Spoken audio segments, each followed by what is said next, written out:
o qual é a imagem de Deus.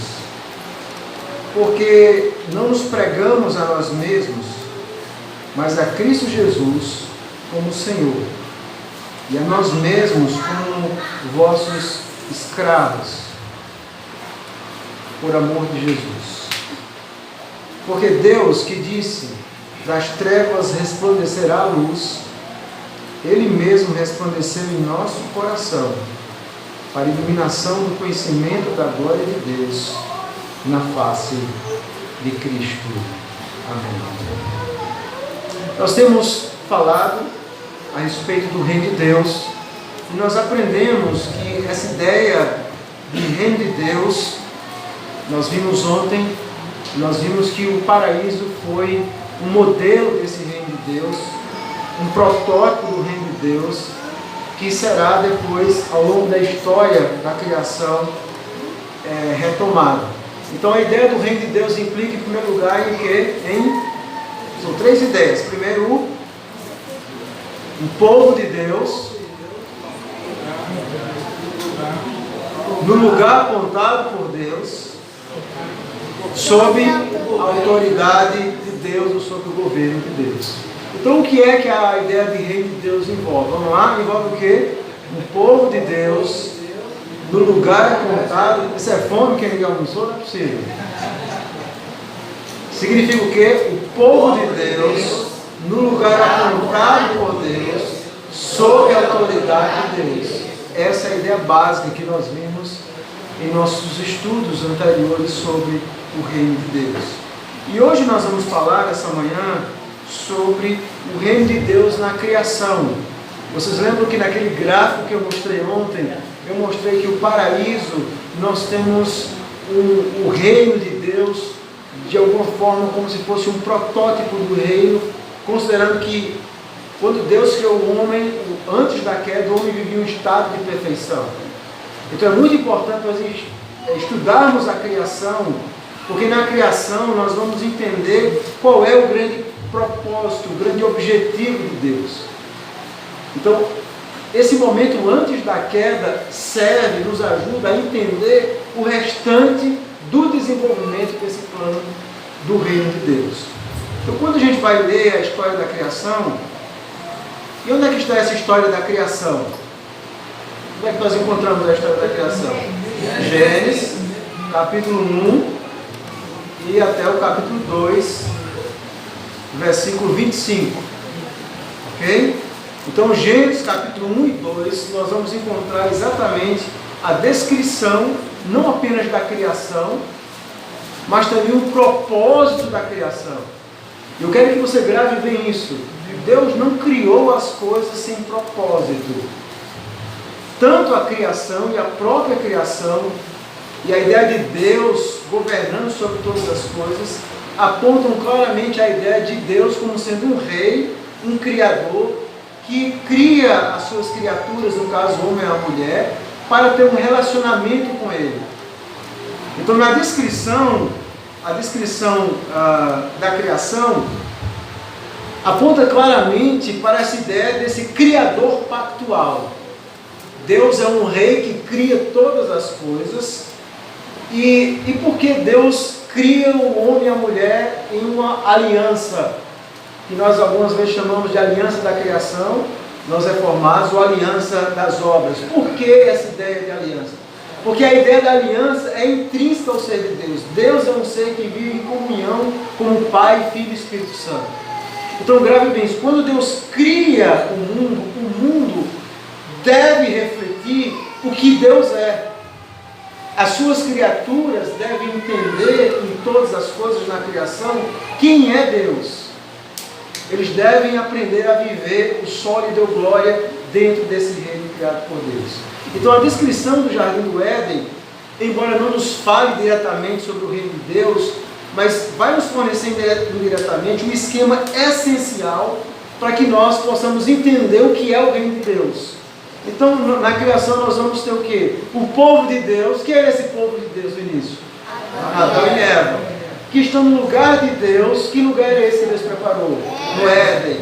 Sob a autoridade de Deus, que é o quê? A palavra de Deus. eles deveriam se submeter à palavra de Deus. A palavra de Deus é que vai ter o papel fundamental. Eles vão ser governados pelo rei e pela sua palavra. Então aqui nós temos, é dessa forma que nós devemos entender a criação. Então primeiro nós temos que entender o propósito do homem na criação. O homem é criado em estado de santidade, ou seja, sem pecado, mas de forma diferente e especial do resto da criação. O homem é a joia da criação. Por quê? Porque Deus o cria à imagem e semelhança de Deus e lhe dá a ideia de domínio. O homem deveria dominar sobre todas as coisas criadas.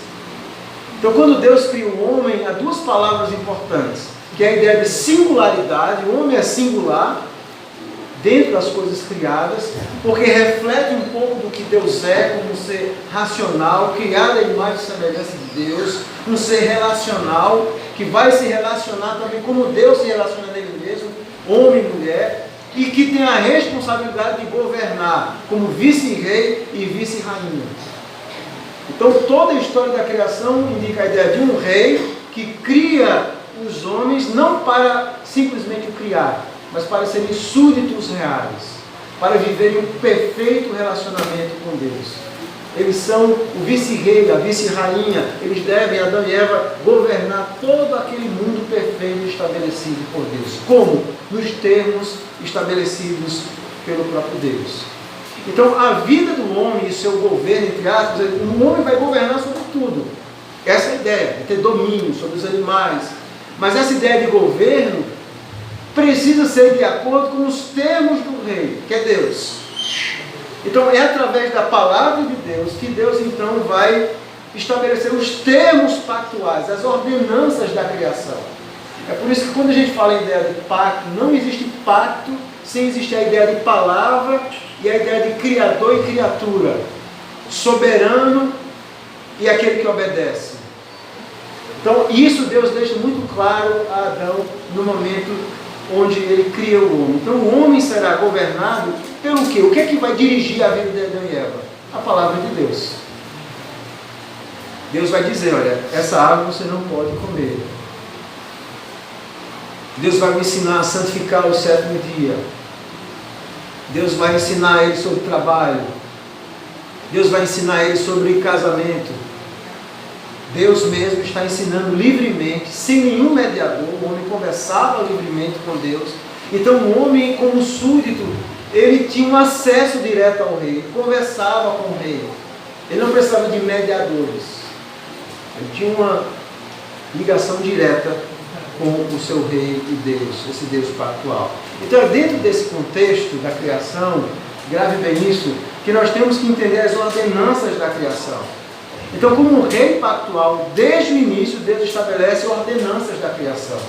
Não existe essa ideia de servir a Deus sem se submeter a Deus. Não existe essa ideia de não obedecer a alguma coisa. Quando Deus cria o homem, desde o início, está debaixo dessas ordenanças da criação, algumas que são implícitas na narrativa e que serão depois desdobradas, explicadas ao longo da história da redenção, como por exemplo o sábado. Nós vamos ver Deus depois explicando isso, a ideia do trabalho que está implícito, que depois Deus vai explicando, a ideia da mordomia, do dízimo, que depois Deus vai explicando ao longo da história da redenção, quando eu falo à luz da história da Bíblia que vai seguir. O casamento que está lá e que depois vai ser explicado à luz da história da redenção. E a ideia de santidade, de não comer da árvore do bem e do mal, a ideia de viver em santidade e em adoração a Deus. Tudo isso está lá desde a criação. Então, no entanto, ainda que Deus estabeleça uma série de ordenanças, e o homem vai viver debaixo de Deus como rei, existia uma ordenança que era central, que era a árvore do bem e do mal, era viver em santidade. Isso era o fundamental. O homem deveria, como criatura livre que foi criada, aquilo que eu expliquei ontem sobre a Deus e a responsabilidade humana, como criatura livre, mas não autônoma, ele deve então servir a Deus amorosamente, se abster da árvore do conhecimento do bem e do mal, ele deve escolher seguir a Deus e seguir a santidade, seguir a vida de adoração. Então, o homem, dessa obediência do homem, vai depender todo o seu estado ali no Jardim do Éden. E é esse padrão criacional que vai refletir em toda a história posterior à criação. Se você quiser entender a Bíblia, você precisa entender o antes-queda, porque ele vai ser fundamental para entender o restante que virá depois da história da criação. Então, o que nós temos na criação? Olha esse gráfico aí, criança. Olha aí. Nós temos a criação. E o que nós temos? O governo eterno de Deus como criador e mantenedor.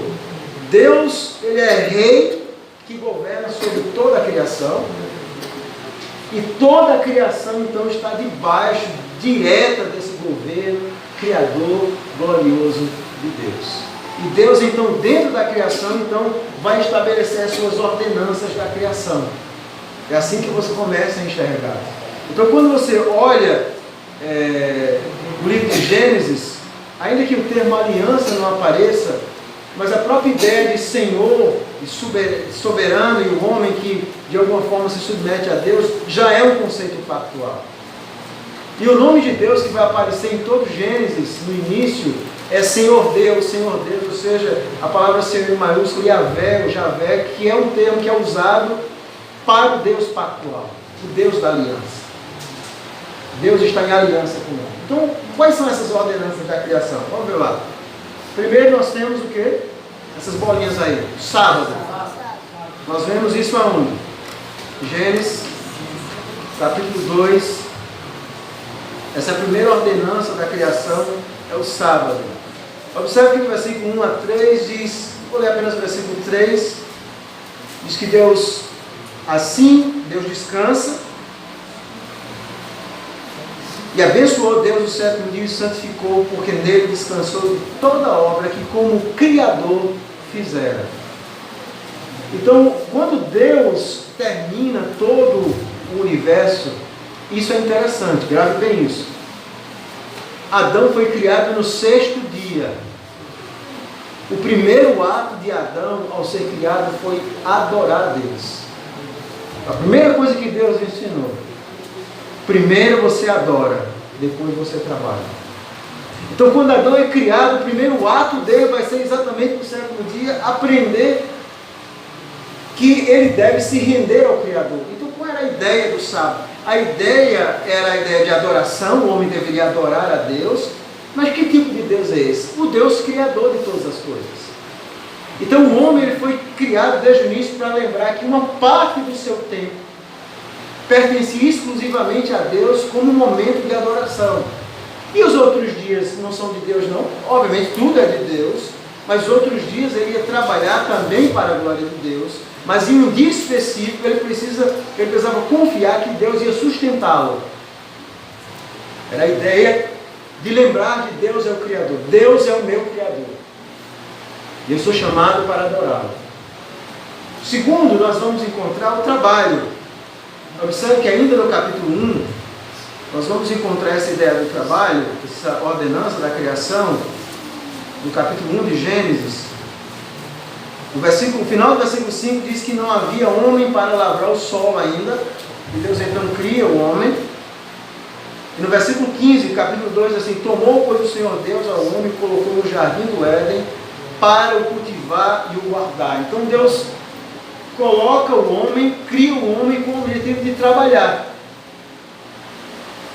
mas lembrando de que Deus era o mantenedor. O que Adão e Eva criaram? Nada. Deus deu tudo a eles. Deus era o mantenedor. Então, o que é que significa a ideia do trabalho? Muita gente só trabalha e não sabe por que trabalha. Por que eu trabalho? Por que essa ideia de descansar em um dia e trabalhar os outros? É que nesse dia que você descansa, você adora a Deus. Nos demais dias, você lembra-se de que Deus é o seu mantenedor. Então, esses outros 6 dias não são seus. São também para você viver para a glória de Deus, lembrando que Ele é o seu mantenedor. E Ele então vai ensinar, inclusive, a mordomia. Nós vamos encontrar depois a ideia do dízimo. E todas essas coisas, do sábado, do dízimo, Pelo amor de Deus, tire isso da sua cabeça. Isso não tem a ver com a lei, irmãos. Porque nós vemos esses elementos do sábado, do dízimo, antes da lei. Vou mostrar alguns textos. A lei vai vir com Moisés antes da lei. Deus já vai estabelecendo esse padrão para o seu povo. Então nós vemos esse padrão antes da lei, nós vemos na lei, e nós vamos ver na nova aliança também esse padrão, muitas vezes com diferentes perspectivas, mas o padrão é eterno, porque tem a ver com a essência de Deus, do rei. Isso não vai mudar. É por isso que o dia do Senhor, nós não podemos ser crentes em 9 mandamentos. Esse mandamento precisa vigorar porque é um mandamento do rei. Nós vamos observar também, em terceiro lugar, a outra ordenança, que está no capítulo 2, versículos 16 e 17, qual é? Capítulo 2, 16 e 17. A árvore, da árvore do conhecimento do bem e do mal, não comerás, porque no dia em que dela comeres, certamente morrerás. Por que eu coloco no centro isso aqui? Porque geralmente existem alguns teólogos reformados, é muito comum você ler sobre isso. Eles vão falar do que eles chamam de mandatos, os mandatos. Então ele fala o mandato espiritual, que era a árvore, o mandato cultural, que é a ideia do trabalho, e o mandato social, a ideia do casamento. Essa ideia é até interessante. Mas a ideia que esses mandatos aparentam é que essas ordenanças estavam todas no mesmo nível, não estavam. O que o texto vai mostrar, e é por isso que a nossa confissão de fé chama de pacto das obras, que não é um termo errado, como alguns imaginam, porque tudo dependia exatamente desse ato de Adão de manter a sua obediência. Então o centro de tudo, para manter esse mundo ordenado, tinha a ver com a árvore. Essa era a ordenança fundamental. Adão deveria guardar o estado de santidade. Se ele pecasse e quebrasse esse mandamento, tudo demais, ou todas as outras coisas seriam afetadas. Então nós vamos vendo esse mandamento. Então qual é a ideia da árvore do conhecimento do bem e do mal? Deus está mostrando a sua santidade e está ensinando ao homem que ele é rei e é um rei que exige obediência. É isso que nós aprendemos. E em último lugar, no capítulo 2, nós vamos aprender Deus criando a mulher. Deus lhe cria, ele diz no versículo 18, não é bom que o homem esteja só, far-lhe-ei uma auxiliadora que lhe seja idônea. A ideia de idônea é a ideia de algo que se encaixa de forma perfeita, que lhe complementa. Então aqui nós observamos que Deus cria ao homem como um ser relacional para se relacionar com uma companheira. Assim, por que dois? Deus não criou o homem para viver sozinho, né? Uma forma dele procriar, né? Ou um homem ou uma mulher, um ser híbrido, como a gente vê nos filmes. Por que não? Porque a ideia de homem e mulher reflete o que Deus é, um ser relacional. O Pai, o Filho e o Espírito Santo vivem em relacionamento. Então a criação do homem e da mulher, e essa ideia complementar, refletem o que Deus é em essência. Isso reflete o que Deus é em essência. Então, que é um relacionamento conjugal. Então, quando você observa essas ordenanças da criação, a gente percebe algumas coisas interessantes. Primeiro, essas ordenanças da criação revelam mais a respeito de Deus do que do homem, ou não é? Deus, nessas ordenanças, está revelando quem Ele é. Primeiro, eu sou santo. Ninguém pode me servir nos seus termos. O homem é chamado a me obedecer. O que é que tinha de especial na árvore do conhecimento do bem e do mal? Um magnetismo, um zzz, que de repente o homem tocasse, comesse. Era isso. Uma força obscura, superior. Um líquido lá, mortal, como a gente vê nos filmes. Um líquido, né? Alguma coisa assim que tornasse o homem. Era isso que a maçã ia produzir. Qual era o problema? A desobediência. Era isso. Era simples assim. Era preciso obedecer ao rei porque ele é santo. O sábado, o que é que Deus revela? Deus é o Criador. O homem precisa aprender. O tempo não é seu. Você não tem direito de definir o que você faz na sua vida. Você não tem direito de dizer o tempo que é seu e que não é. Tem um tempo que é de Deus, do seu tempo. É a mesma coisa do trabalho. Deus vai ensinando tudo que Deus dá, é seu, é dele, aliás. Ele é o mantenedor. Ele que sua providência vai manter você. E é por isso que você devolve com fidelidade os seus dízimos, porque você aprende a confiar em Deus. Você vai ver que aquilo não vai lhe fazer falta, porque Deus vai cuidar de você. Da mesma coisa o casamento. Porque nós nos casamos, né, pelo menos esse é o padrão natural da vida do homem, salvo exceções, como Jesus diz no eunuco, mas o padrão geralmente natural, porque Deus nos cria, então, como seres relacionais que mostram o que Deus é. Então o que eu quero mostrar para você é que a própria criação reflete algo de Deus. Uma das coisas que a gente precisa aprender é que aqui nós temos um protótipo do reino. E as escrituras estão sempre voltando para aqui. Deixa eu dar um exemplo. Quando Paulo vai falar sobre homem e mulher, e esse é um assunto interessante porque a gente está vivendo hoje na era do feminismo. E na era do feminismo, algumas palavras que o ser humano ele não suporta. Por exemplo, submissão, hierarquia, liderança. A ideia de uma igualdade plena, mesmo que Deus tenha criado, e nós sabemos biologicamente, homem e mulher são diferentes. Mas veja, essa é a mensagem do mundo. Aí por que Deus criou o homem e a mulher de formas complementares? E por que Deus coloca o homem como sendo uma liderança sobre a mulher? Porque nós temos tanta dificuldade em entender isso. Aí Paulo, por exemplo, no capítulo 11, abra sua Bíblia em Coríntios, no capítulo 11, versículo 3, vai nos dizer, 1 Coríntios 11, 3. Veja como é interessante que Paulo diz assim: quero, entretanto, que saibais ser Cristo cabeça de todo homem. Quem é o rei de todo homem? Ele está dizendo, quem é? Cristo. Aí mais. E o homem o cabeça da mulher. A ideia de liderança. E Deus o cabeça de Cristo. Deus o cabeça de Cristo. O que é que Paulo está querendo dizer com isso? Leia Coríntios 11, 3. O que Paulo está querendo dizer é que na própria Trindade existe aquilo que os teólogos chamam de subordinação funcional. Na própria essência da Trindade, ainda que os três seres sejam iguais em poder, em glória, há um que vai ter a função de pai e outro que vai ter a função de filho, que vai renunciar, que vai se submeter ao pai. E ele não é menor ontologicamente em seu ser do que o pai. Mas é que Deus, em essência, é assim. Então, quando Deus cria o homem, Ele cria o homem e a mulher para refletir o que Deus é em essência. Então, Deus cria o homem e a mulher diferente porque reflete exatamente isso. Esse complementarismo.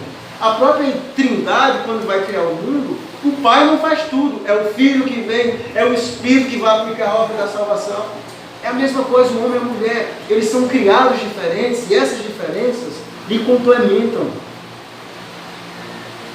Esse é o ensinamento bíblico. E onde é que está esse ensinamento bíblico? De onde é que Paulo está tirando essas ideias? Está aqui. Na criação. Esse é o projeto de Deus. Foi assim que Deus planejou todas as coisas.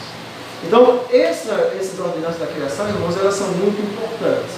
Agora, deixa eu mostrar algumas coisas, tirar alguma coisa, que às vezes a gente vai aprender, né? Diz assim, não, mas o sábado tem a lei. Eu quero mostrar para você que o sábado não tem a ver com a lei. Eu quero provar para você. Abra sua Bíblia. No livro de Êxodo mesmo. Ok? Quando é que Deus vai estabelecer o sábado na lei? Em Êxodo capítulo 20. Mas antes, no capítulo 16, quando Deus dá o maná ao povo, Deus não tinha dado a lei do sábado de forma fixa, detalhada. Isso vai ser no capítulo 20. No capítulo 16, quando Deus manda o maná, qual era o dia que não caía? Não caía nada. Sábado. O sétimo dia. E aí Deus Moisés vai dizer por quê? Veja no capítulo 16. Diz assim. 16, 25. Então disse Moisés: comei hoje, porquanto o sábado é do Senhor. Hoje não achareis no campo. 6 dias que colhereis, mas o 7º dia é o sábado, nele não haverá. Ao 7º dia saíram alguns do povo para o colher, porém não acharam. Então disse o Senhor a Moisés: até quando recusareis guardar os meus mandamentos e as minhas leis? Considerai que o Senhor vos deu o sábado, por isso ele, no 6º dia, vos dá pão para 2 dias. Cada um fique onde está. Ninguém saia do seu lugar no 7º dia. Assim descansou o povo no 7º dia. Assim diz, de onde é que vem essas leis que Deus está dizendo aqui? Quem disse ao povo? Ele está dizendo a Moisés. De onde é que vem essas leis? Deus, obviamente, revelou desde Abraão, desde Adão, e a cada um daqueles que Deus se revela e salva salvificamente. Esse era o princípio, isso é antes da lei. Não tem lei aqui. A lei só vai surgir depois do capítulo 20. Às vezes, por quê? Porque isso é uma ordenança da criação, meu irmão. Isso é um padrão de Deus. Deus não vai contra o seu próprio padrão. Ele estabelece: um dia é para adoração.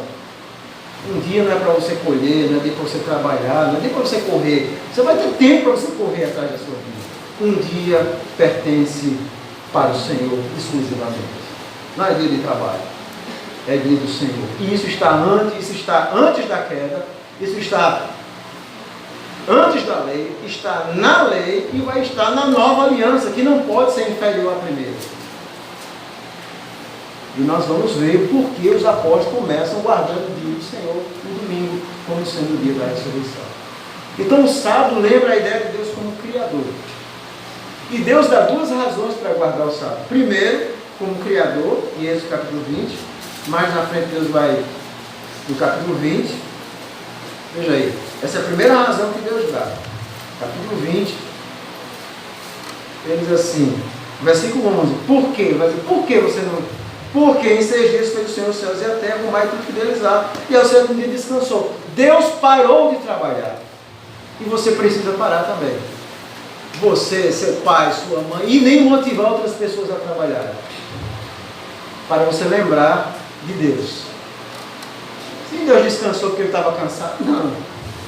Mas ele criou o mundo em 6 dias com um padrão de 7 de descanso para lembrar o homem que o homem precisa adorar esse Criador em uma parte do seu dia. Quando você chega em Deuteronômio capítulo 5, Deus vai dar uma outra razão para o homem adorar a Deus. Qual é essa outra razão? Agora nós vamos encontrar uma outra razão. Versículo 15, Deuteronômio 5,15. É interessante que Deuteronômio, Deus começa a repetir a lei. E Deus diz assim, primeiro ele estabelece o sábado assim: porque te lembrarás de que foste servo na terra do Egito, e que o Senhor teu Deus te tirou dali com mão poderosa e braço estendido, pelo que o Senhor teu Deus te ordenou que guardasse o dia de sábado. Ou seja, Deus agora está mostrando que ele era o Redentor. Essa é uma razão. Eu redimi vocês, tirei vocês para que vocês não fossem como o Egito. E é por isso que vocês vão guardar, vocês vão ser diferentes do povo que eu tirei vocês. Eu redimi vocês para vocês serem diferentes. E aqui Deus então vai mostrar que tanto a criação como a redenção são causas que nós guardamos esse dia do Senhor. Então quando você lê em Hebreus capítulo 4, chega em Hebreus capítulo 4, aí você vai entender aquilo que o autor dos Hebreus nos ensina. Hebreus capítulo 4.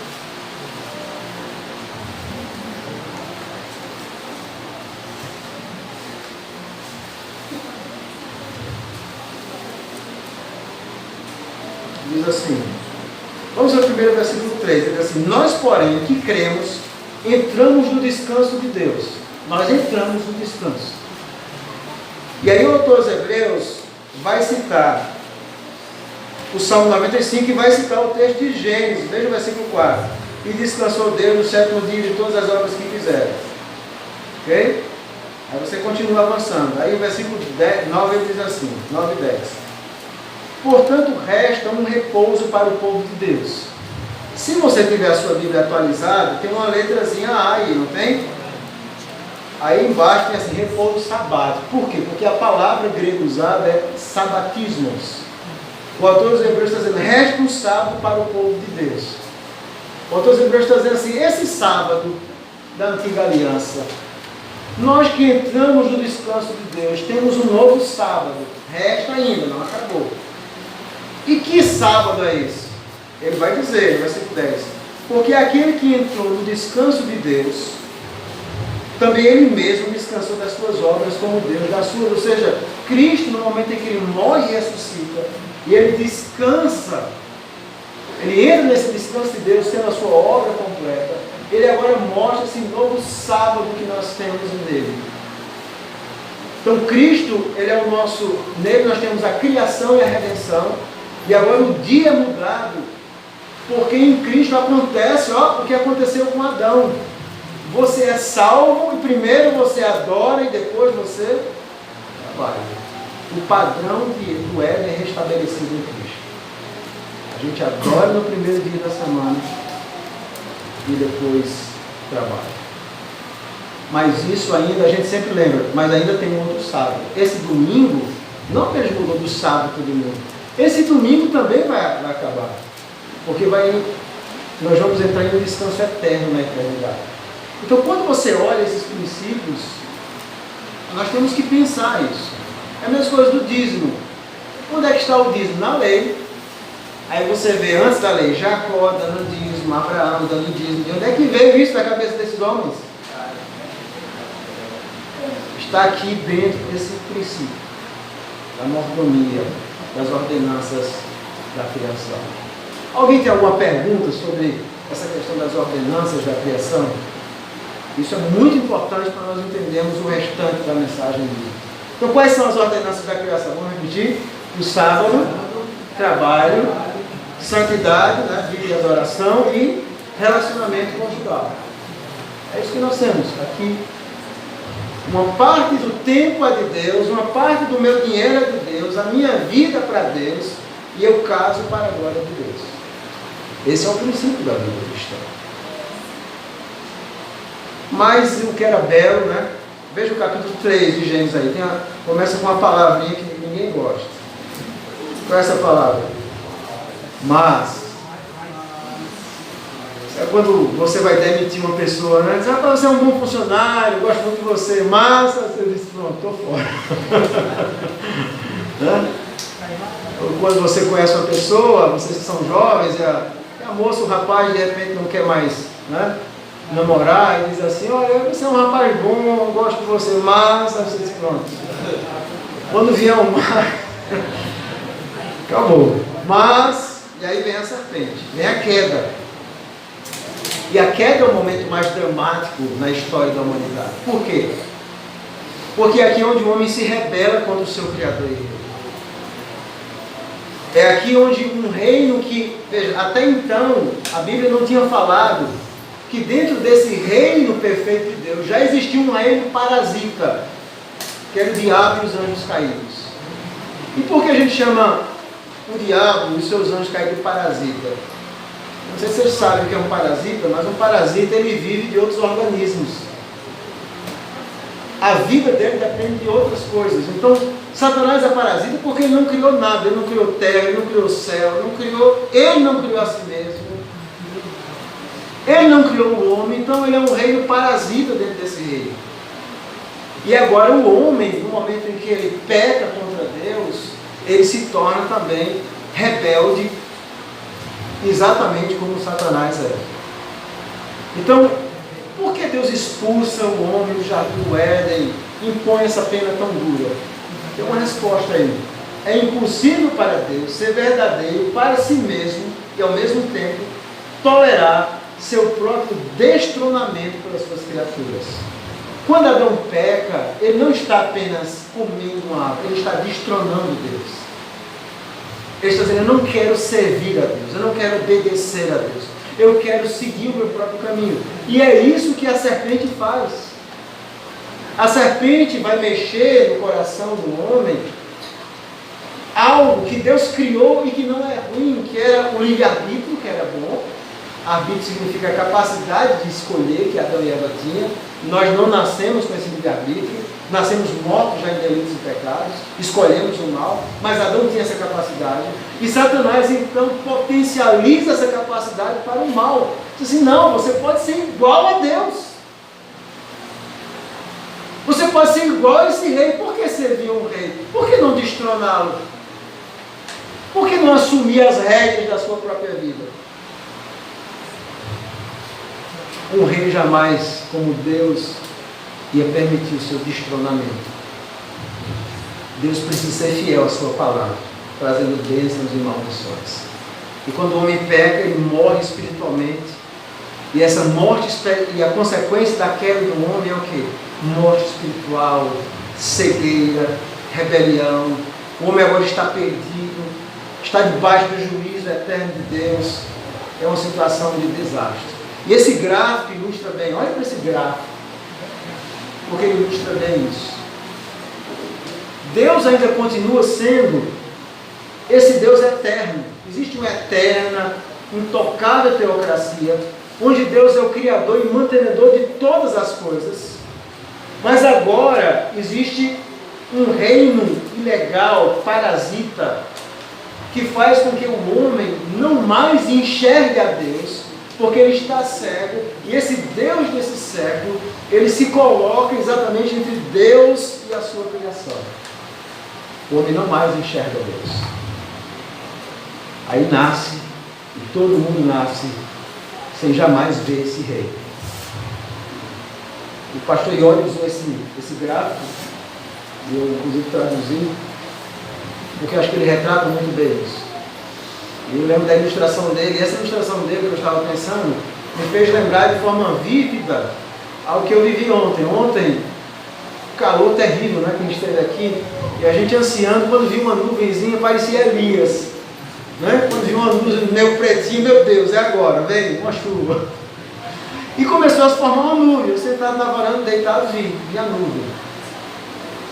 E a nuvem então se interpõe, e agora todo o céu, a claridade, a luz, você não enxerga mais nada. É exatamente essa a realidade do homem. O homem agora não enxerga mais o seu rei.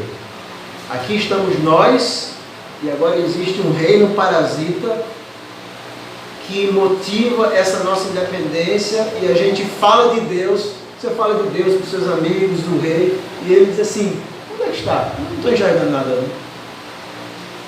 O homem não consegue mais ver a Deus. Então, após a queda,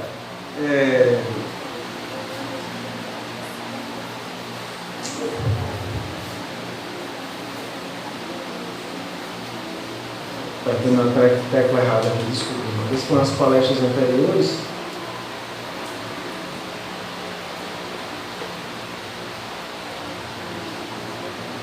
para quem está vindo, veja pela primeira vez, veja quantas coisas vocês perderam.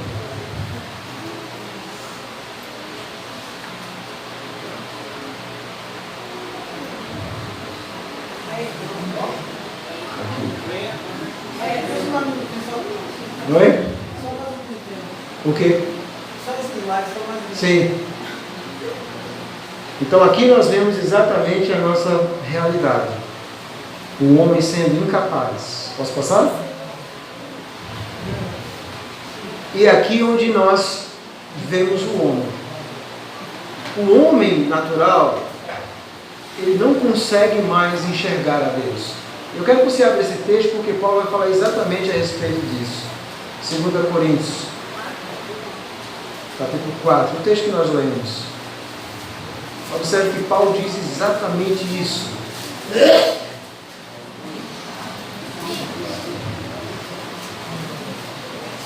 2 Coríntios 4, diz assim, versículo 3: mas se o nosso evangelho ainda está encoberto, é para os que se perdem que está encoberto, nos quais o Deus deste século cegou o entendimento dos incrédulos, para que lhes não resplandeça a luz do evangelho da glória de Deus, a qual é a imagem de Cristo. Porque nós não pregamos a nós mesmos, mas a Cristo Jesus como que? Senhor. E a nós mesmos como vossos escravos por amor de Jesus. É interessante porque Paulo está nos ensinando exatamente isso. Por que que o homem não enxerga Deus? Por causa disso aqui que nós vimos anteriormente. Essa nuvem. O homem agora está morto em delitos e agora ele não enxerga mais esse rei, e tudo que ele vê é essa ilegal dominação de Satanás, esse reino parasita, o príncipe deste mundo que lhe cega para que ele não enxergue a Deus. E o que é que nós proclamamos? Qual é a mensagem do Evangelho? Paulo diz assim: eu prego Cristo como Senhor, e nós como escravos dele. Essa é a mensagem do Evangelho. E como é que alguém consegue enxergar a esse Deus se você está em uma posição de total escuridão? Há uma nuvem, você e eu, nós não enxergamos naturalmente isso. Aí nós compreendemos a aliança da graça. Deus não deixa o homem nesse estado. Deus então vê essa antítese, mas Deus miraculosamente faz isso aqui, nesse gráfico. Deus, através da aliança da graça, rompe essas nuvens.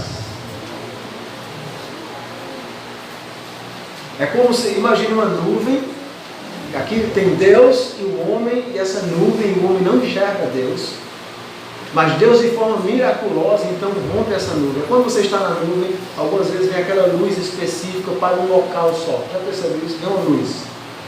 É exatamente isso que acontece. É o caminho, é verdade. Exatamente. Deus então rompe as trevas do homem, do seu estado, e revela e faz a promessa do mediador, Gênesis 3,15. E Deus então diz como é que vai ser o mundo. O mundo vai ser marcado por antítese, luz e trevas. Vai começar com Adão, com Abel, com os filhos de Adão, Caim e Abel, luz e trevas. Os descendentes de Caim, trevas. Os descendentes de Sete, luz. Israel e as outras nações. Deus então se revela, chama Abraão, Noé e toda aquela geração que foi condenada. Então toda a história da humanidade vai ser marcada exatamente por Deus não apenas reconhecendo as trevas, mas no meio das trevas brilhando luz e criando uma antítese. Quem é que cria a antítese? É Deus. Porque todos nós nascemos filhos da serpente, nascemos nas trevas, não enxergamos o rei. E o que é o Evangelho? É a luz de Deus. É por isso que em 2 Coríntios, veja o último versículo de Paulo, eu gosto muito desse versículo de 2 Coríntios 4, quando Paulo vai dizer o seguinte, vamos ler todos juntos, eu vou concluir com algumas aplicações depois disso. 2 Coríntios, capítulo 4, diz assim, versículo 6, vamos ler todos juntos?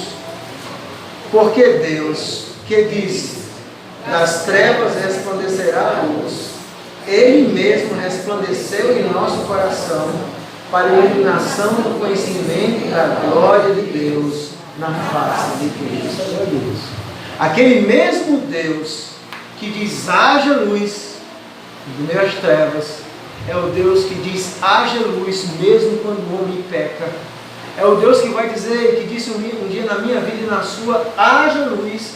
Então essa luz de Deus rompe as trevas de Satanás, rompe a cegueira do diabo, desvenda os nossos olhos para entender o Evangelho na face de Cristo. E aí finalmente nós vemos o que? O Rei. Pela primeira vez você enxerga a realidade do Rei. Qual a nossa tendência? Qual o nosso perigo? Olha nesse gráfico. Primeiro é que muitas vezes nós somos trevas porque nunca conhecemos a luz. Então o perigo é muita gente que está no meio da luz, mas é trevas. Mesmo quando Deus chama um povo para si, esse povo vai viver a antítese. Israel só entrou 2 na terra prometida. Até Jesus viveu essa antítese, né? Dentre os 12, ele diz assim, não é diabo, não é rebelde, nunca nasceu de novo. Essa vai ser a história da humanidade. É a história que eu e você vamos enfrentar como pais, vamos enfrentar na igreja. Antítese, luz e trevas. E qual é o perigo? O perigo é que essas trevas começam a influenciar a luz. As trevas, elas têm o poder de nos cegar, de querer fazer com que nós não enxerguemos esse Deus eterno, Criador e mantenedor, e ficarmos centrados em nós mesmos. Então, na verdade, quero que você preste atenção nesse terceiro parágrafo, diz assim: eles, os homens, quando eles caem, eles tornam-se o quê? Senhores de si mesmos. A antítese será marcada por rebeldia contra Deus. O homem se torna um humanista, onde ele olha a si mesmo, a natureza e tudo a partir de si mesmo. Então toda a visão do homem é humanista. O que é que seu filho está aprendendo quando aprende história? Vocês que estão na universidade, o que vocês estão aprendendo? Vocês estão aprendendo tudo dentro dessa perspectiva do homem que não consegue enxergar o seu rei. Uma visão humanista de tudo. Humanista. Não tem explicação. A Bíblia não serve para isso aqui. Criar filho, não. Tem que ser de acordo com aquilo que se ensina hoje. Os humanistas sabem mais do que a Bíblia. Então tem crentes que ele vai buscar conselho com pessoas humanistas para tratar dos seus problemas pessoais do que um conselheiro cristão. Então o humanista é isso. Ele só consegue enxergar toda a realidade a partir de si mesmo. Essa é a realidade de todo pecador e do homem. E às vezes a igreja está sendo influenciada. Ao invés de olhar o seu rei, de viver como lhe agrada, de ver as suas promessas, de ter esperança de vida eterna, de não ficar deprimido com amanhã, de viver aí bombado com todas essas angústias da vida, os crentes tudo de cabisbaixo, tudo desesperados com amanhã, é porque nós não conseguimos enxergar o rei, muitas vezes. Estamos vivendo dentro de uma perspectiva humanista do mundo. Então as implicações são o seguinte: Deus governa o seu povo por sua palavra, através de um padrão que é estabelecido na criação, que aponta para ele mesmo. O homem foi criado para glorificar a Deus, mas o homem, ele quer viver para si mesmo. O homem só quer viver para si mesmo. Então o efeito do pecado é que o homem, ele se torna um rebelde contra Deus, um humanista, que se recusa a seguir a Deus e a sua palavra, e tudo que Deus fala em sua palavra, ele resiste, ele negligencia. E sabe qual é a filosofia do homem pecador? A glória somente a mim. Eu vejo toda a realidade do mundo a partir de mim, e não a partir do rei. Essa é a realidade do homem. E é por isso que apenas a graça de Deus, quando salva o pecador, essa salvação implica em transformá-lo para enxergar através da luz de Deus o rei, esse rei glorioso, viver para a glória dele, e adorar e servir o rei nos termos do rei, olhar para a história e para a humanidade nos termos do rei e nos termos da sua palavra, e não nos nossos termos. E isso vai mudar a nossa cosmovisão.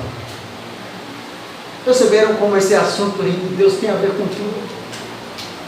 Ou você enxerga o mundo a partir de você mesmo, a realidade, ou você vai enxergar a partir do reino. E o homem, quando ele conhece a Deus, ele recupera a sua capacidade de ver a realidade. Uma realidade que só é conhecida pela palavra de Deus. É por isso que a Bíblia é chamada a palavra da verdade. Você conhece a verdade a respeito de tudo. De Deus, de você mesmo, do mundo, que agrada a Deus. O mundo que nós vivemos, humanistas, é um mundo irreal. Embora nós resistamos ao máximo nos submeter a Deus. Então, que tipo de vida você é nesse mundo criado por Deus? Ou você vive para o sólido glória, glória somente a Deus, ou você vai viver para si mesmo. E onde é que você vê a Deus? Como Paulo diz, só através da face de Cristo. Ou você se submete ao rei, ou você vai viver de acordo com os seus termos. Você vai pensar a vida a partir de você. E nós temos que recuperar essa cosmovisão do reino. Porque nós estamos muitas vezes vivendo como pagãos, pensando como pagãos, ensinando os nossos filhos ao paganismo. Paganismo. Ao invés de ensiná-los a viver para a glória de Deus. Perguntas, contribuições, dúvidas. Relé. Falou sobre sétimo dia. Sim. Citou duas explicações. Uma mesmo. Criação e êxodo, o motivo que Deus dá a criação, e Deuteronômio, redenção. Lá na Deuteronômio capítulo 15, ele cita que o povo é escravo do Egito. Isso significa que os ascendentes de Jacó guardaram o sábado. E eles, durante o cativeiro, estiveram lá no Egito. Possivelmente eles devem ter dificuldade de ter feito isso, né? Porque era um povo escravo. E agora eles estão livres para servir a Deus nos termos de Deus. É como se eu ler aquele texto, daí isso aqui demora também, entender. Ele diz, lembre que eu tirei vocês, Sim. né, da terra do Egito. Hoje você deu a entender E eles que estavam é essa lá mesma. Sim, que eles estavam debaixo de jugo, de escravidão. Uma coisa que a gente precisa entender é o seguinte: o homem, ele sempre está debaixo de um jugo. Ou ele está do pecado, ou ele vai estar debaixo do jugo de Deus. Ou você é escravo do... E quem diz isso não sou eu, não. Às vezes a gente diz coisas e a gente acha que o pastor... Não, é o Paulo que diz isso. Certo? Lá em Romanos ele vai dizer exatamente isso. No capítulo 6, ele diz assim...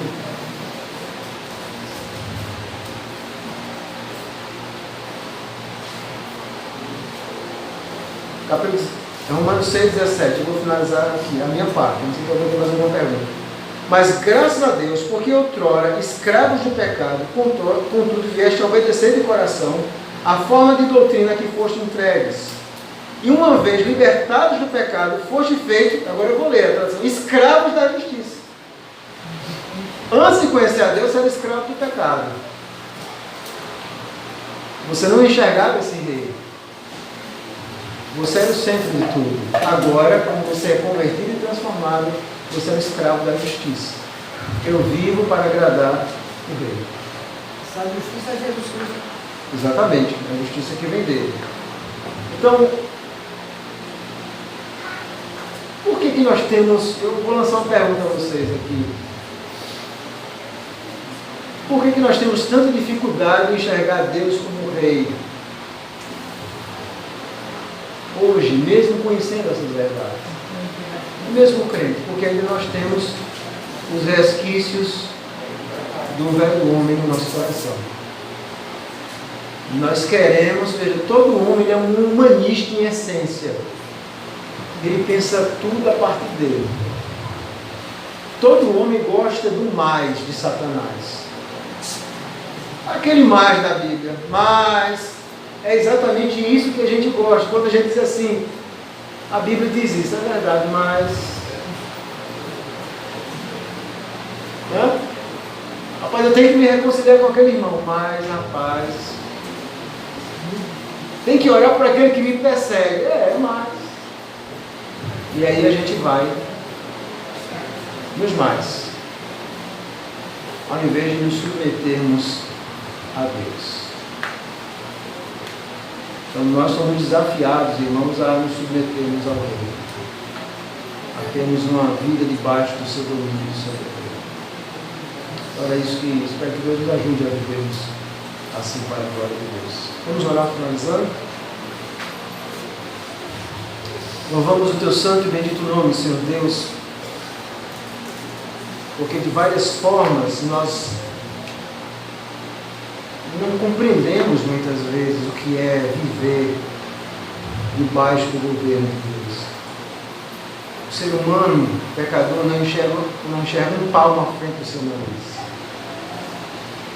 Nós temos profunda resistência com tudo aquilo que tem a ver com obediência, ser escravo, não seguir o coração, porque nós sempre queremos ser o Senhor da nossa vida.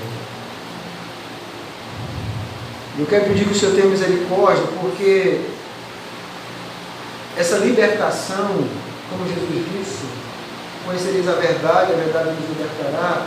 A libertação de nós mesmos só vem, de fato, com o Evangelho. É o Evangelho que nos transforma para enxergar o Rei.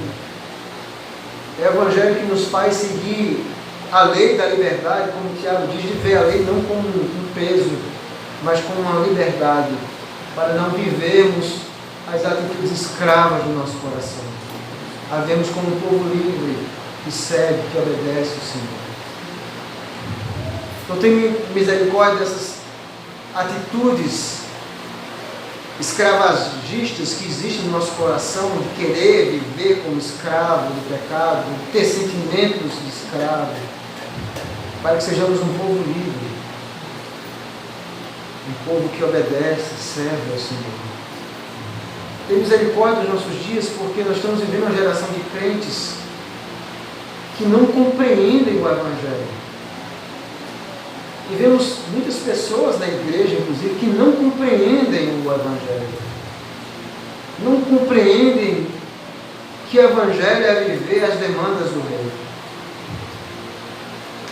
Tem misericórdia de muitos que insistem na desobediência à tua santa e bendita palavra. E ajuda-nos a nos submetermos amorosamente, graciosamente, à tua santa e bendita palavra. Ajuda-nos a renunciar, que tivermos que renunciar, por amor à tua palavra. E ajuda-nos também, Senhor, eu te peço, em nome de Jesus, ajuda-nos a não sermos influenciados por filosofias, ideias, onde o Senhor não é o centro. Ajuda-nos também porque muitas ideias religiosas equivocadas, em nome do Senhor, também podem escravizar o homem. Mas a tua palavra, ela nos liberta verdadeiramente. Eu tenho misericórdia de cada membro da Igreja Betel, para que viva de acordo com as demandas do Rei. Em nome de Jesus que nós oramos. Amém. Deus abençoe. Só lembrando, irmãos, nós